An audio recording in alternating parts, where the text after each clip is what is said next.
Hey there, welcome to My Green Pets. I'm William Green. And let's have a look today. Looks like the Catasetinae are starting to take over. My Clowesia Rebecca Northern Grapefruit Pink. Four growths, really looking nice. Beautiful leaves, no funky stuff on the undersides. Really, really nice. In front of it, we've got Rebecca Northern Mikabi. I'm going to be watching this one very carefully. It's got three growth. It's got another tiny little growth just starting to poke out here.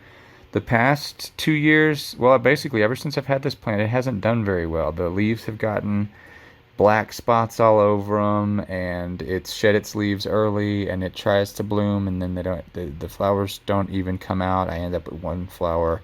So we will see. I'm gonna try. Trying to increase its own. It's got its own little place out here. I'm trying to give it its own light, better air circulation. Now I am doing an experiment in the same pot as this plant. This is my Cycnoches nebula right here. You can see the pseudobulb is horizontal because this part rotted off earlier in the year. Ooh, and it looks like that rot's creeping up. Well, we're about to see what's going to happen with it. And, yeah, we'll see. We'll see what happens with those. But for the most part, they are getting huge. And today I added 1 level teaspoon of Osmocote pellets to each one to increase the amount of fertilizer that they're getting during this growth period. Because, yeah, for some of these plants, for example, these two Cooperies, this Fire Embers, these are only about a month and a half away from their first spikes. So this is the time. I am dumping all the fertilizer on them right now, and hopefully they're going to give us really, really nice spikes, maybe even multiple spikes this year. Back here we've got a little flower in bloom. This is my Bulbophyllum lepidum. The spike went straight up, so you can see the flowers kind of got bunched into the leaves there, but that's okay. And you can see that since I've started watering the Catasetinae, the fungus gnat population has exploded. Of course, they love to reproduce in that wet sphagnum, and so all of the pinguicula are covered in fungus gnats right now. This little Diania ophrydis did end up blooming. Kind of interesting. Cattail orchid is what it's called. And the flowers are interesting. Little tiny things. Kind of like the red hot poker of the orchid world. And then right in front of it, kind of exciting, my Phalaenopsis philippinensis. You know that Phalaenopsis are temperature sensitive and they will spike when temperatures fall. Well, this guy was growing in Hawaii in quite a bit warmer conditions than it is growing in now. So what's happened? Well, it's got a little spike on it. So I'm not sure what I'll do, if I'm gonna cut the spike off, but I kind of doubt it. I think I'm gonna let it. I want to see the flowers. Obviously, the plant looks in good enough health that I think I can let it go ahead and spike and just be kind of out of sync for a while. I think it's okay. And then Hal, Bulbophyllum iconolabium. Nice new leaf breaking out back here. I hope that Hal's okay and we don't have to worry about any issues, even though his back leaf here is kind of looking shady and will probably drop off at some point. I hope that doesn't mean there's not anything in the rhizome system that's bad. Although the purplish coloration and the spots on the bulbs are not a sign of robust health, we can say. I got a question a few weeks ago. Have I noticed anything since I started using RO water? With the plants, I don't really think so, but here's what I have noticed. Luscious green moss everywhere. So I guess that's a benefit. I don't know. My Calamossii still in bloom here, still looking nice. It's been several weeks. Excited to see that. And that's just about it for the Cattleyas.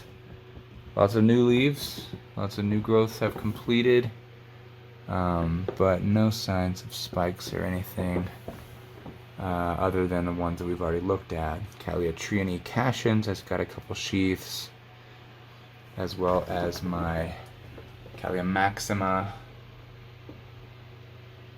But other than that, it's going to be a guess to see is anything else going to be able to come up with spikes this year. We will see. Alright, let's go check out the cool tent, and that'll be it. Alright, as always, interesting stuff happening in the cool tent. Over here, the Nepenthes are looking great. Here's my biggest Cinabaluensis, along with all of its much smaller siblings. Slowly but surely.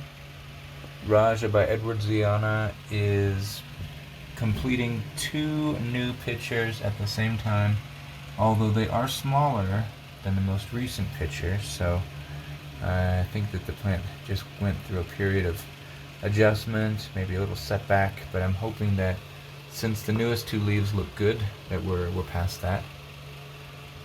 My Bongso hybrid is working on a new picture down here, and a new leaf just popped out, so that's looking okay.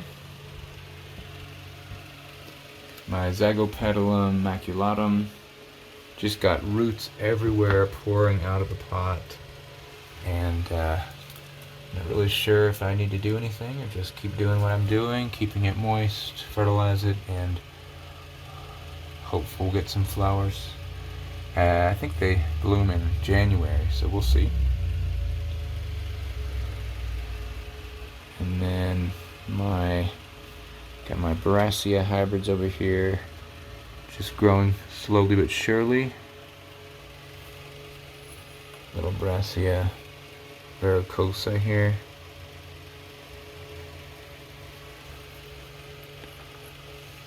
And my Masdevallia Machu Picchu looking alright.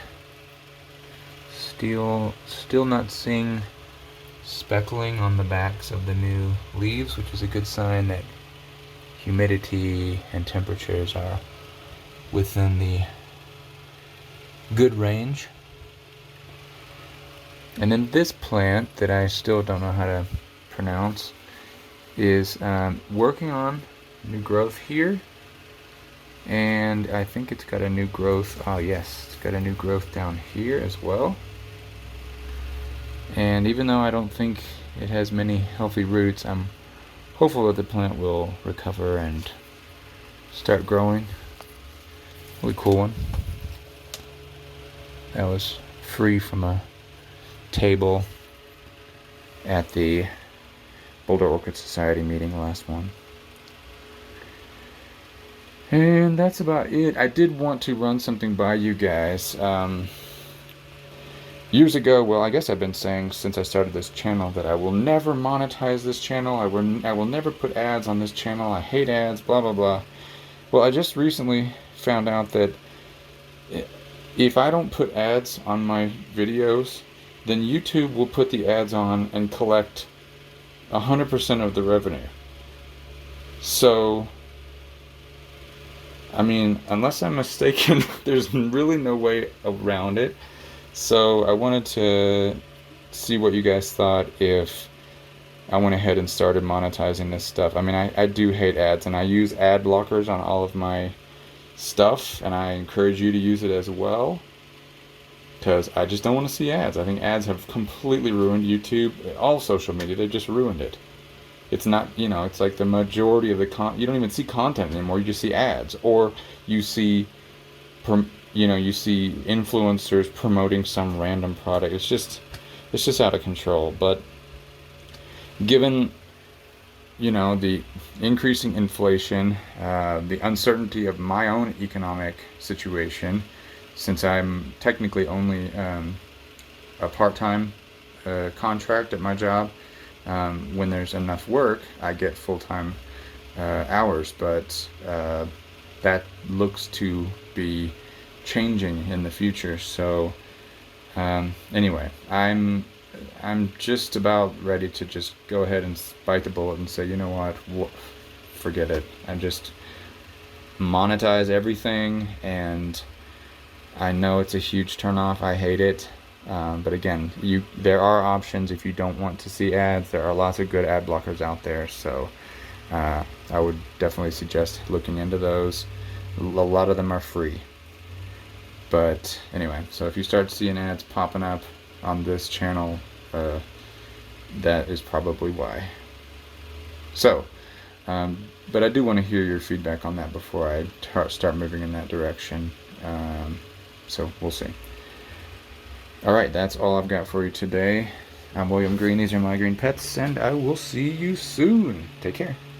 Bye.